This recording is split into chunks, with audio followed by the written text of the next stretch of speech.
मैं हूं स्निग्धा कश्यप और आप देख रहे हैं रेयर इन्फो। चलिए शुरू करते हैं आज के इतिहास का सफर। आज हम बात करेंगे उस स्कैंडल के बारे में जिसे भारत का पहला सेक्स स्कैंडल नाम दिया गया। आज का टॉपिक कई लोगों के लिए अशोभनीय हो सकता है, लेकिन अगर ये कांड ना घटा होता तो शायद आज भारत की राजनीतिक स्थिति कुछ और होती। तो चलिए जानते हैं उसी घटना को जिसने भारत का पूरा भविष्य ही बदल कर रख दिया था। लेकिन इसके लिए पहले हमें जानना होगा उन किरदारों को जिनके होने ने इस पूरी घटना को हवा दी। जिसमें पहला नाम आता है मोरारजी देसाई का। मोरारजी देसाई लाल बहादुर शास्त्री की मृत्यु के बाद प्रधानमंत्री पद के सबसे मजबूत दावेदार थे, लेकिन कांग्रेस के दूसरे नेताओं को लगा इंदिरा गांधी को प्रधानमंत्री बनाना ज्यादा फायदेमंद होगा, क्योंकि इंदिरा को राजनीति का कोई अनुभव नहीं है और इसीलिए उन्हें कंट्रोल में रखना भी आसान होगा। नतीजन कांग्रेस सिंडिकेट ने सीक्रेट बैलेट पेपर वोटिंग में इंदिरा को जिताया और इंदिरा प्रधानमंत्री चुनी गई। इंदिरा ने अपने कार्यकाल में बड़ी संख्या के अंदर प्राइवेट बैंकों का राष्ट्रीयकरण किया था, जिसका विरोध उनके खुद के वित्त मंत्री मोरारजी देसाई ने किया। इस विरोध से नाराज होकर इंदिरा ने मोरारजी देसाई को अपने पद से हटा दिया था और मोरारजी देसाई भी इसके बाद कांग्रेस से अलग हो गए थे। अब नाम आता है चौधरी चरण सिंह का। चौधरी चरण सिंह भी पहले कांग्रेस के ही नेता थे, पर बाद में इन्होंने अपनी अलग पार्टी बना ली थी। ये यूपी के 2 बार के सीएम रह चुके थे और इन्होंने अपनी सरकार कांग्रेस की ही मदद से बनाई थी। अब नाम आता है सबसे महत्वपूर्ण नेता बाबू जगजीवन राम। कांग्रेस में जवाहरलाल नेहरू के बाद जिन चुनिंदा लोकप्रिय नेताओं का नाम आता है, उन्हीं में से एक नाम था बाबू जगजीवन राम। एक ऐसे दलित कांग्रेसी नेता जिनकी जनप्रियता इतनी चरम पर थी कि 1936 से लेकर 1986 तक लगातार 50 वर्षों तक संसद के सदस्य रहे। इसके अलावा 1946 से लेकर 1974 तक लगातार 28 साल तक कई पदों पर केंद्रीय मंत्री भी रहे। आज तक भारत का कोई भी सांसद इनके ये रिकॉर्ड नहीं तोड़ पाए हैं। उन्होंने हमेशा कांग्रेस को मजबूत बनाए रखा, लेकिन साल 1975 में जब इंदिरा गांधी ने देश में इमरजेंसी लगाई तो बाबू जगजीवन राम इंदिरा के इस तानाशाही फैसले से बहुत असंतुष्ट हुए और अपने साथ कई दूसरे असंतुष्ट कांग्रेसी नेताओं को लेकर कांग्रेस से अलग हो गए और एक नई पार्टी डेमोक्रेसी फॉर कांग्रेस का गठन किया, जो कांग्रेस की सीधी अपोजिशन पार्टी बनी। इतने बड़े गद्दावर नेता का कांग्रेस से अलग होना इंदिरा गांधी की सत्ता के लिए जमीन हिलने जैसा था।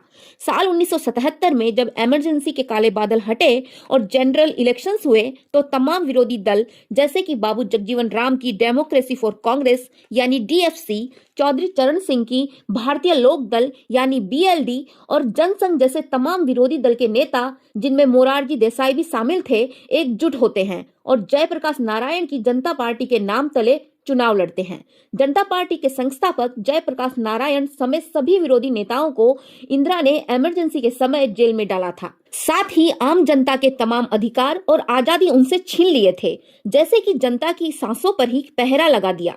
और इसका खामियाजा इंदिरा गांधी को 1977 के आम चुनावों में भुगतना पड़ा।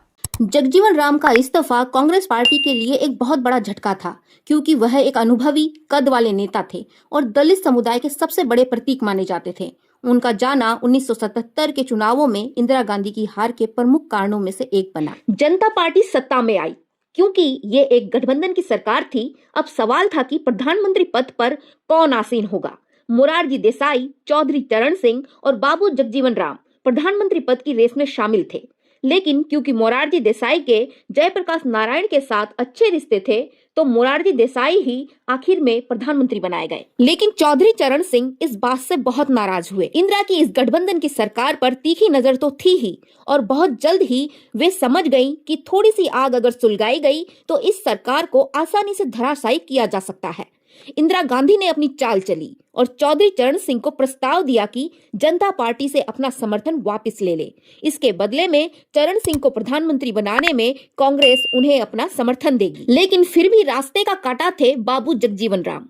मोरारजी देसाई के बाद प्रधानमंत्री पद के सबसे मजबूत दावेदार जगजीवन राम ही थे। उनके पास पूरा दलित वोट बैंक था, साथ ही आरएसएस और जनसंघ का समर्थन भी उन्हीं के साथ था। इंदिरा गांधी और चौधरी चरण सिंह इसी चिंता में थे कि जगजीवन राम को कैसे रास्ते से हटाया जाए, लेकिन जल्द ही भाग्य ने उनका साथ दिया और उनके हाथों एक ऐसा हथियार लगा जिसकी मदद से उन्होंने बाबू जगजीवन राम को न केवल प्रधानमंत्री बनने की रेस से बाहर किया, बल्कि उनका पूरा राजनीतिक करियर ही खत्म कर दिया। आज के वीडियो का मेन टॉपिक है वही घटना।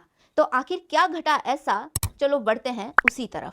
साल 1978 के 21 अगस्त को उत्तर प्रदेश के गाजियाबाद में एक मर्सिडीज गाड़ी का एक्सीडेंट होता है। इस सड़क दुर्घटना में एक राहगीर की मौके पर ही मौत हो जाती है। मर्सिडीज ड्राइवर बेहद डर जाता है और अपनी गाड़ी भगाकर मोहन मैकिन नाम की फैक्ट्री में घुस जाता है। ये वही फैक्ट्री है जो फेमस ओल्ड मोंक नाम की शराब बनाती है। फैक्ट्री का मैनेजर अनिल बाली गाड़ी के ड्राइवर को पहचान लेता है और वो थे बाबू जगजीवन राम के सुपुत्र सुरेश कुमार राम। उस समय 46 साल के सुरेश के साथ थी उनकी 22 साल की गर्लफ्रेंड सुषमा चौधरी। सुरेश सारी घटना अनिल को बताते हैं और अनिल भी सुरेश को सुरक्षित घर पहुंचाने की व्यवस्था कर देते हैं, लेकिन सुरेश की मर्सिडीज फैक्ट्री पर ही रह जाती है। अनिल को पता था कि सुरेश ब्रांडेड सिगरेट्स पीने का शौकीन था और उसी लालच में अनिल सुरेश की मर्सिडीज में सिगरेट खोजने लगता है। सिगरेट्स तो नहीं मिले, लेकिन जो मिला उसने पूरी राजनीति में भूचाल ला दिया। गाड़ी में अनिल के हाथों लगता है 50-60 फोटोज का एक बंडल, जिन्हें देखकर अनिल तो जैसे भौचंगे रह गए हों। एक्चुअली सुरेश की एक गंदी आदत थी कि वो जब भी अपनी गर्लफ्रेंड के साथ इंटीमेट होता तो अपने पोलराइज्ड कैमरे में इन मूवमेंट्स की पिक्चर कैप्चर करके रखता। सुरेश शायद हड़बड़ाहट में इन फोटोज को गाड़ी में ही भूल गया था। अनिल बाली तुरंत इन फोटोज को अपने मालिक कपिल मोहन को दिखाते हैं। कपिल मोहन कांग्रेस के करीबी थे। इन फोटोज को देखते ही कपिल मोहन समझ गए कि ये फोटो अगर सामने आए तो भारत की राजनीति में भूकंप आ जाएगा। कपिल मोहन ने अपने मैनेजर अनिल बाली से कहा कि तुरंत इन फोटोज को लेकर संजय गांधी के पास पहुंचे। आगे जो कुछ है वो संजय गांधी खुद करेंगे। रात 1 बजे अनिल बाली संजय गांधी के पास पहुंचे और इन फोटोज को संजय के हाथों में थमा दिया। ये देखकर एक बार के लिए तो संजय बेहद गुस्सा हो गए और बोले, रात के 1 बजे तुमने मुझे पोर्नोग्राफी दिखाने के लिए जगाया है। तभी अनिल बाली ने संजय से कहा, अजी एक बार देख तो लीजिए, तस्वीर में जो है वो है सुरेश राम, आपके रास्ते का कांटा जगजीवन राम का बेटा। तुरंत ही संजय की आंखों से सारी नींद हवा हो जाती है और वो तुरंत अपनी माँ इंदिरा गांधी को जगाते हैं। दोनों माँ बेटे तुरंत प्लानिंग पर लग जाते हैं कि किस तरह इन फोटोज को अपने फायदे में लगाया जाए। इधर बाबू जगजीवन राम के पास भी अपने बेटे की करतूतों की खबर पहुंच जाती है। वो पूरी कोशिश करते हैं कि किसी तरह बात को दबा दिया जाए, पर जल्द ही वे समझ गए कि इंदिरा गांधी इन तस्वीरों को जरूर जगजीवन राम के विरुद्ध काम में लेगी। तो मजबूरन जगजीवन राम इंदिरा को प्रस्ताव भिजवाते हैं कि वे जनता पार्टी को छोड़कर दोबारा कांग्रेस में शामिल होने को तैयार हैं, लेकिन इन फोटोज को पब्लिक ना करे। लेकिन इंदिरा ने जगजीवन राम का प्रस्ताव ये कहते हुए ठुकरा दिया कि उस आदमी को मैं बिल्कुल भरोसा नहीं करती। उसी आदमी ने मेरे साथ सबसे बड़ी गद्दारी करी है। उस समय मीडिया ने इन फोटोज में कोई खासी दिलचस्पी नहीं दिखाई, क्योंकि रूलिंग पार्टी के खिलाफ जाने की हिम्मत मीडिया में नहीं थी।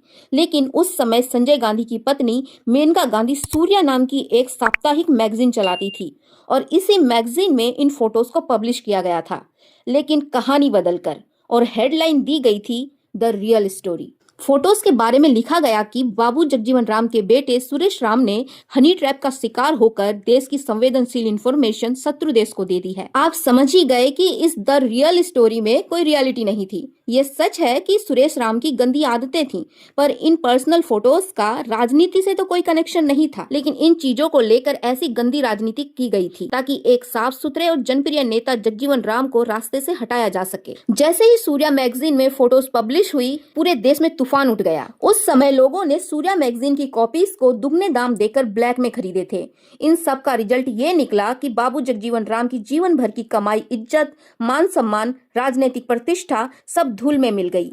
उन्होंने मंत्री पद से इस्तीफा दे दिया। नतीजा ये हुआ कि इंदिरा और चरण सिंह के रास्ते का कांटा बाबू जगजीवन राम हमेशा के लिए हट गए। इसके बाद शुरू हुआ असली खेल। आखिर 28 जुलाई 1980 को चौधरी चरण सिंह का सपना पूरा होता है और कांग्रेस के समर्थन से चौधरी चरण सिंह देश के प्रधानमंत्री पद के लिए शपथ लेते हैं।